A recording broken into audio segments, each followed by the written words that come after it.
Hey, what's going on, man? This is Will Z Tidwell with Skybox Conversations, man. The Hoop Podcast, where we talk about all things basketball, but more in particular about my favorite two teams, man, the Los Angeles Lakers and the Arkansas Razorbacks, man, because that's my hometown. And it just run through my blood, man. Woo pig suey. You do what I'm saying?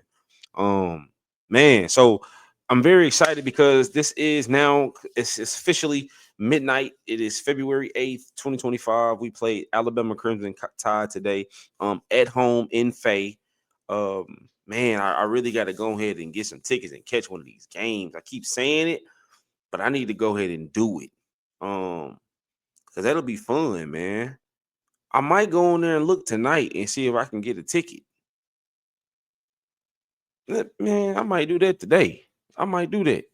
Let me see. We'll think about it. But anyway, let's get into the show, man. So I just got a few questions that I would love to tap into, man. We're gonna make this nice and sweet. A few things I would love to discuss when it comes to this matchup with Alabama, and just some bigger picture things when it comes to my Arkansas Hawks, man. So let's break it down. Let's go ahead and get into it, man. Super excited about this matchup, coming off two big wins for the Hogs, man. Beating Texas, in Texas, beating Kentucky in Kentucky. Cal's first time back in Kentucky, and he coached his butt off, and he took pride in that game, and you can tell. And the crazy thing is about the SEC and about college ball period these days, right? Even UConn is struggling. Lost to St. John's tonight. And Patino is, man, coaching his ass off, man, coming back like that, man. So, hey, not just the SEC, but college ball, but in particular the SEC. It's crazy how you can be on top of the world one moment, and then the next thing you know, you falling down the standings. You know what I'm saying? And the only two dominant ones so far have been Alabama and Auburn.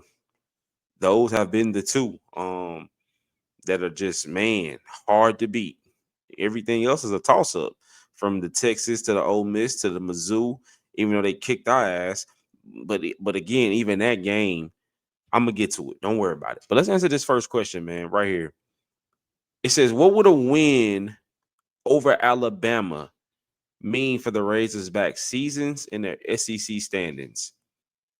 Um, I think it will continue to build on some momentum and officially show this team that we can do something.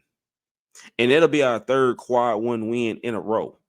So that has to be for some good to kind of get us on in that tournament without any hesitation from the board.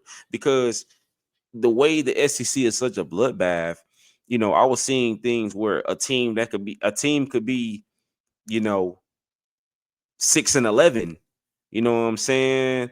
Um, and get in the tournament. Like, they don't, like, because that's how brutal it is. 8-9, and can get in the tournament because of how brutal the SEC is in particular. And people have to take that into account. But if you beat a big time team like Alabama, on your home floor, you protect home. That's a great quad one win. That's a great win for you. But you got to come in ready to play. You got to come in ready to play. You got to come in focused. You got to come in already knowing what it is these dudes like to do, and be ready to match that energy. Which is why I think a dude like Billy Richmond from Memphis, man, a dude like that you need his energy. You need what he bring, that swag, that I'm not scared of you. Like, that's my teammate. I got his back. Like, you need that, because these dudes, Alabama coming. Alabama coming. And you need your bench to show up just as much as your starting five in this game. Um, it says, what are the three biggest keys for Arkansas to pull off the upset? Number one, we got to rebound the basketball. We have to rebound the basketball at a extreme rate. The Euro has to rebound. I do got to rebound well. Even Big Z got to get down there and rebound. He got to rebound, man. And we got to get back in transition. We got to get back in transition, and we got to be able to match up and match that speed. And that's all. That's a collective thing. Getting back in transition and being able to match the speed, because that's what they want to do. Alabama want to run and gun. He has a very NBA style offense when it comes to running and gunning, swing, swing, swing, pull type shit. Like, that's the type of offense they always running over there. And if you ain't ready, it's over with. And then if you do close out well, they got bigs that can run and can space the floor. And now it's crazy. It's crazy. So you, yeah, you got to be able to rebound. You got to get back in transition. You got to be able to man up. You got to be able to stay in front of your man. And you got to make some threes. You you don't have to. I don't think you have to do it to the point where you start playing their game, but you got to be able to hold your own. That's a that's a must in this situation. That's the only way it's gonna work. Um, Arkansas got to be able to hold on. So number one, rebound the basketball. Number two, limit their transition game. Make them have to play in the half court. Make them have to run an offense. Don't let them just run and gun you out the gym. And number three, make some threes of your own. Absolutely, it'd be better in the half court than them. Turn them over. Let your defense suffocate them. Um, Easier said than done. Again, this is the number 3 team in the nation. It only lost 1 game in the SEC. Only lost 3 games all season. That's easier said than done. You know what I'm saying? But it's possible. Um, how can the Hogs slow down Alabama's high scoring offense? I think I just kind of answered that when I said you got to limit them in transition. You have to make them a half court team. You have to make them become methodical. You have to make them think. And if you let them play too free and too fun, they're gonna shoot you out that motherfucker. And you can't let both Mark Sears and Grant Nelson and the others kill you too. You can't. Come on now. Come on now. And they got some dudes. Those are just the main two I know. They got another dude over there. I forgot his name, man. Let me find him. Let me find him. Let me see what their roster is. Hold on. Let me see. This dude. Let me see. Let me see. I'm gonna let y'all look with me. Let's look together.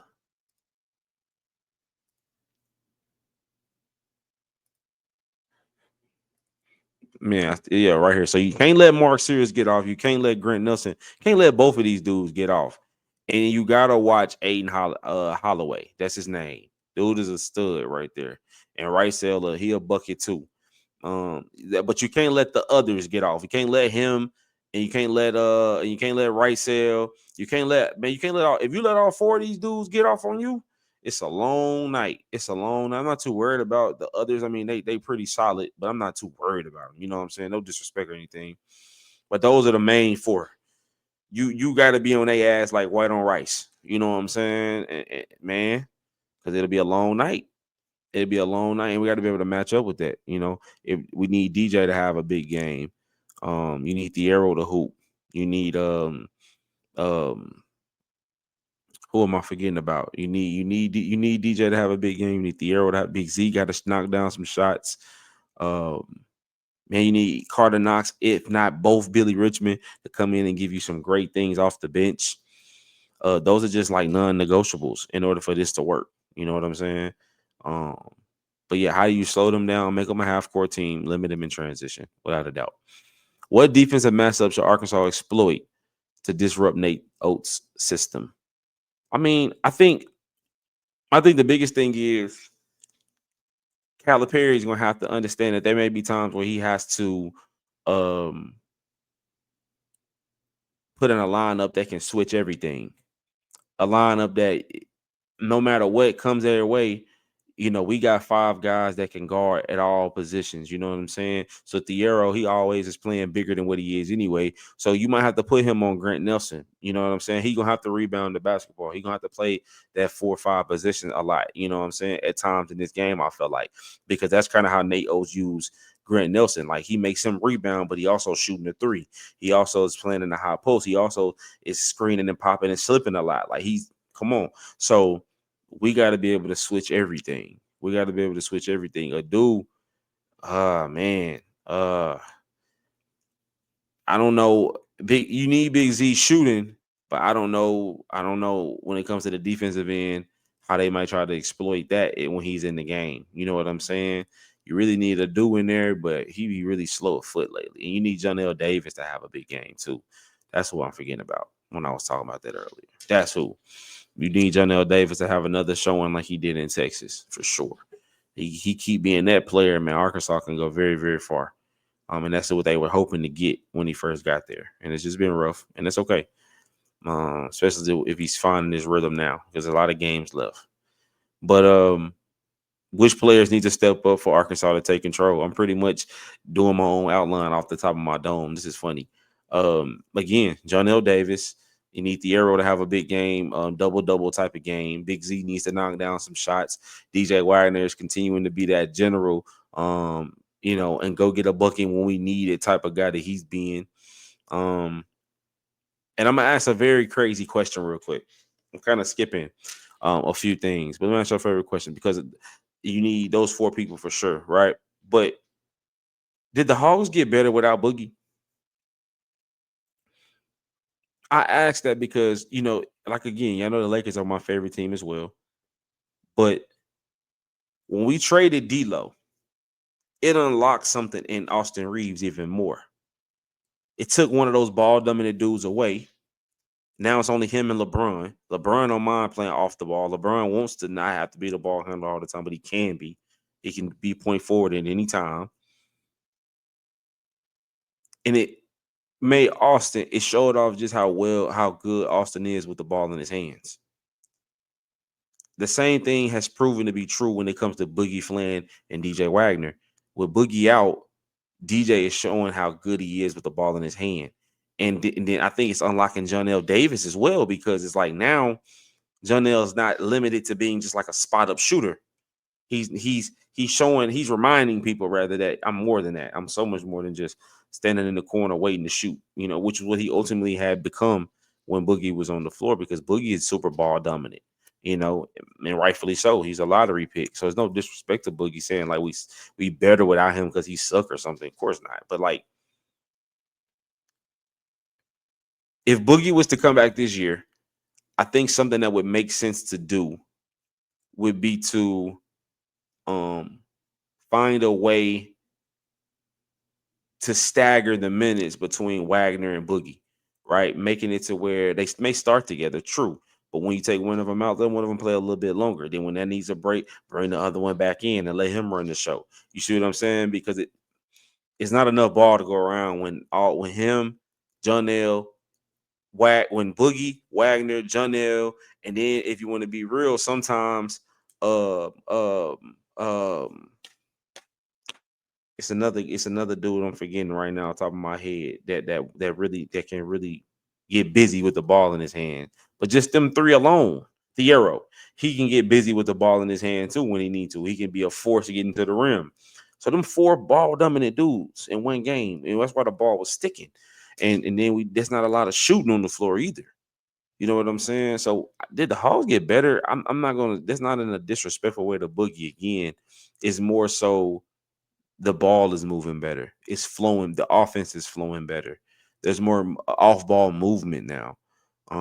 There's more balance. It's more showing the strong suits of some of the dudes that have been struggling. And then Carter Knox and Billy Richmond are coming off the bench doing great things as well.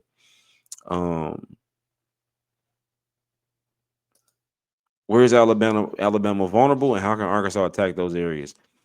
I think if you can humble them and not let them kill you from three, that is a great recipe to success. Make them a 2-point scoring team. Again, I keep referencing back to the NBA, but JJ Redick had a great game plan against the Knicks a couple of weeks ago, maybe a week or so ago now, where he took Jalen Brunson completely out of play. He didn't let Jalen Brunson make big plays. He didn't let Jalen Brunson hit big threes. He had Max, Max was on his ass like back pockets. And he made Josh Hart take a lot of tough twos. And it was kind of like, we'll live with that. And I think you have to kind of approach this game the same way, where it's like, we'll live with Alabama taking tough twos. We'll live with Alabama taking twos, period. We'll live with you trying to, cram it in the paint. Because you're not playing the way you want to play. Play our game, because we like to get downhill. We like to get to the free throw line. That's our game. Slow the game down. Let us do that, because we're gonna attack you. You can't guard the arrow in open space. He's gonna come at you, either dunk on you or you're gonna foul him. So those are some of the things I think will really work for us. And a couple more real quick, and we're gonna get up out of here. Is Grant Nelson the biggest threat, or should Arkansas focus on shutting down Mark Sears? I think you have a better chance of slowing down Mark Sears, and it'll be good for you because he's the general. He starts and initiates a lot of things. So if you can give him trouble and slow him down, it slows down their whole offense. And Grant Nelson is much more of a Swiss Army knife and much harder to stop. I'm not saying he's impossible to stop, but he's much harder to stop. And I really want to say this is a chance for Trevor Brazil to have a big game because that is really what Trevor Brazil was becoming before the injury. No bullshit. He was becoming a Grant Nelson type of dude, a hybrid where he could rebound, he could dunk on you, he's long and athletic and play really the 2 through the 4. He could shoot the ball. He was a stretch big in a sense, you know what I'm saying? High above the rim. And it's kind of like Cal has to get back to letting him do some of those things. Shoot the ball a little bit more, shoot the 3 more, open up the floor more. And he has to knock it down too, like he was doing again before the injury. And last but not least, what's the most realistic path to victory for Arkansas? I think the biggest things to take away is to make them a half court team, knock down some threes of your own,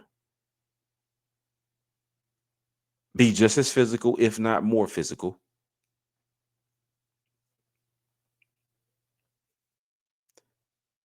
Big, big game off the bench. Somebody come in and give us a spark.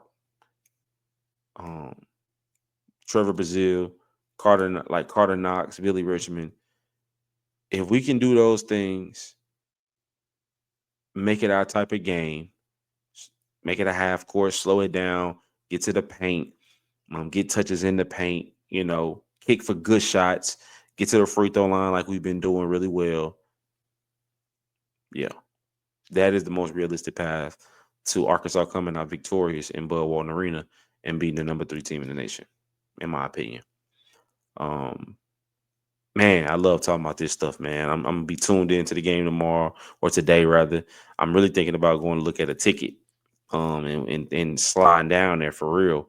But we'll see. But man, I just appreciate you guys tuning in. Be sure to like, subscribe to this video, man, and to the channel. Man, I love y'all so much. But until the next one, all right. That's Skybox Conversations with Zeke. Love.